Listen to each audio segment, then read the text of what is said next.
variety of sporting disciplines in the country.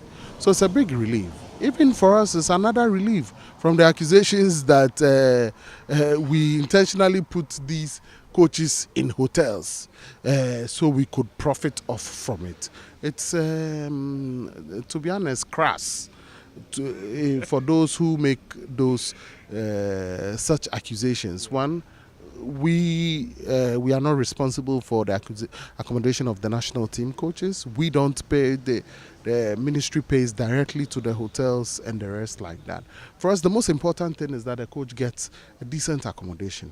If you compare this one to a hotel accommodation, you say this one is far better, where the coach can sit in a home environment, he can plan, have his family around, he can plan for the national team and the rest. Not only the coach, but also for future coaches. We know that at least there's a place where the coach can stay. Most importantly, it's in one of the prime areas of Ghana, airport residential area. It's one of the prime areas in the country. To get a coach, get an accommodation similar to what a minister gets, shows how hard the ministry and the government has worked at getting this. We need to say a lot of kudos to the sports minister for this initiative. It's been one of our headaches, and it's important that this thing has been solved. When you were speaking, you mentioned the national team. What is the plan for the national team? The national team, next month, hopefully there will be some international breaks. We are in talks about organizing friendly matches. Hopefully some will come to fruition and we'll play some friendlies. The qualifiers for the AFCON have been shifted, I think, to October or so, and we'll prepare towards that. But before the World Cup also, we have ambitions of playing very, very important high-profile matches. One, to keep us in tune on the FIFA World Rankings. If you play matches at this level with World Cup teams and you win those matches, it catapults you on the FIFA rankings, and this is a slot we don't want to lose. We want to stay among the top teams in Africa and continuously be seeded for international tournaments. Have you shortlisted countries, and which countries have you shortlisted for friendlies? As a matter of fact, we are in talks with countries. It is unethical for us to reveal the identities of the countries once we have not reached a conclusion with them. If we reach a conclusion with them, and together with them, we'll make an announcement. We've been told StarTimes has proposed 4 venues for Ghana Premier League this season. Well, StarTimes have come up with an idea of getting double headers to be able to get lots of matches on television, and to be assured of the quality of the pitches also that we play on. We've gone back and forth over this matter, and as I speak with you now, they are in talks with the clubs about this matter. Is it StarTimes in talks or the FA in talks on behalf of StarTimes? We are doing it all together. It's not the FA in isolation from the clubs. We are doing it together, and we are engaging StarTimes on this matter. So what is the position of the FA regarding this? The position of the FA is that we must satisfy, most importantly, our clubs, but our sponsors also are very important to us. Overall, the FA's position is that we must get more matches on television, but we must also satisfy our clubs. What challenges have the clubs raised? Well, some have spoken about revenue, one. Something that if they move them out of their home base, they'll lose revenue. Some also think that it will deny them of their home advantage. That is the home support they will get when they play their matches. Some also think that it will bring too much of some inconvenience to them. Earlier, you were talking about how the FA wants many matches on television, but these clubs have given you their challenges. So let's look at Soccer Cup, for instance. If you move a game to Cape Coast, isn't this a disadvantage for Wafa? How many people will move from Soccer Cup to Cape Coast to watch Wafa play? Well, these are the points. Don't think that we are standing isolated from the clubs. We've also raised... But just a moment. You said the FA wants more matches on television. Yes, we want more matches on television. Perhaps maybe StarTimes can look at another way. You know, they can look at another way. The clubs can look at another way. We can all come to a common ground. It's something that is open to us. So what are the reasons StarTimes gave for proposing this? One, they want Good pitches, that brings out the beauty in football. You can play, all the best football, but if it's on a rocky pitch, people won't appreciate the beauty of it. Secondly, they want it at stadiums where they would be able to have double headers. Double headers are matches being played, let's say 2 matches at the same spot. That would reduce the possibility of them. It's the issue of quality pitches and proper camera angles and stuff like that. We have a sponsor before, Super Sport.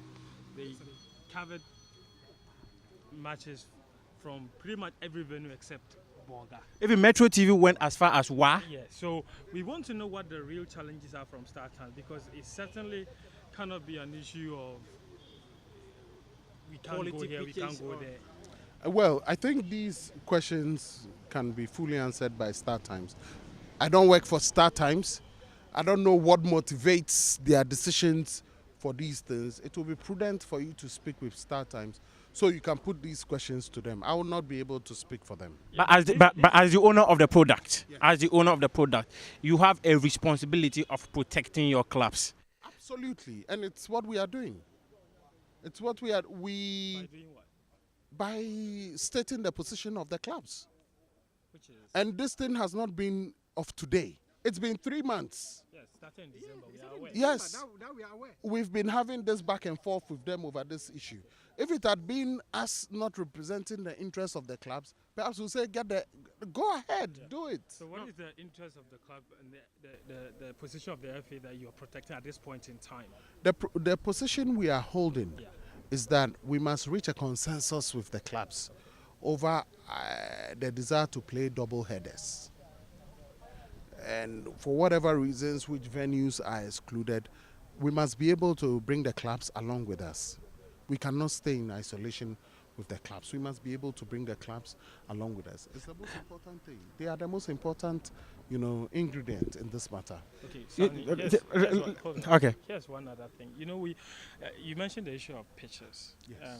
And we have the club licensing system, yes, which is supposed to ensure that all these things are in top-notch quality. Yeah. How is it possible that the club licensing system has approved all of those pitches for them to be used, and yet StarTimes don't view them good enough? Well, the standards you set for club licensing system might not be the same standards that StarTimes requires. There are basics that FIFA asks you to abide by as far as the club licensing are. To have a good playing ground, good surface, to have toilets, changing rooms, rooms for doping, all of those things. These are basics. But maybe StarTimes would require maybe something of much more maybe sophisticated or higher standard or something like that. So those are things StarTimes can answer. Based on what reasons they want, they would be able to say, but I would be able to speak on the club licensing regulations that all of those boxes that they desire that the clubs must be ticked have been ticked as far as the club licensing is concerned. Sani, just a quick one. We all saw the Doma Stadium before they qualify for CAF Champions League. It has been given a different look. Does it mean that they give preference to playing CAF Champions League to that of the Ghana Premier League because they are all using the same CAF licensing system? Yes. When it comes to CAF competitions, there are many more things they would require. Are they more stringent than the Ghana FA? They are more. CAF Champions League is more stringent than any league, not the FA. It's more stringent than any league. So they'll require doping. Do we do doping in the Ghana Premier League? We don't do doping in the Ghana Premier League. And why don't you? Why don't you? It comes with a lot of cost. Just one doping test would go into hundreds of thousands of cedis if we want. In some cases, in CAF's case, when it takes your blood samples or whatever, urine samples, apart from them testing it instantly, they send it to a laboratory in South Africa. So all of these things are things we would desire to have, But do you have the wherewithal? That is a problem. You know, Sonny, I think one of the reasons we've kept asking about what exactly StarTimes wants is that nobody seems to know. So ask them. No, you've had meetings, so they must have stated their That's what I've told you. No, but That Sani, why does some clubs move? Sani- So how difficult why? is it? No, to no, ask? it's not something difficult for us to understand. But Sani, earlier when you and I were speaking, you did stated that the FA wants more matches on television. Yes. It means that the FA is behind StarTimes to No, move no, matches no, no, outside no, their no, venues. No. There are ways. They have currently one OB van. I'll give you an example. To do more matches, you can rent maybe 2 or 3 more OB vans. and they're doing that. Eh? No. This year they want to use their own OB van. They are using their own OB van. I personally understand because I've had the privilege of speaking to the marketing manager of StarTimes, Akofa Jankwe, who had earlier stated that the van took some time before it got into the country, and they were advised that this van cannot move beyond a certain limit. Is this a risk for Ghana Premier League? I'm not a technical hand to be able to speak to technical matters. All I'm interested in is us having an effective OB van, HD, delivering our matches in a way that has never been done before. And if our desire is to have more matches. There are ways that we can have more matches. That also includes having double headers. Did the FA anticipate that we're going to have these challenges with StarTimes when they were signing the deal? In every relationship, you have challenges. In every relationship. With SuperSport, at a point, people were criticizing it. Oh, why were they doing 1 match per week? Wasn't it the situation? But as the relationship grew, we improved. So it's the same thing. This is a 10-year relationship, and we hope that as the relationship goes on, we'll improve on some of the rough ends we've had. Thank you very much.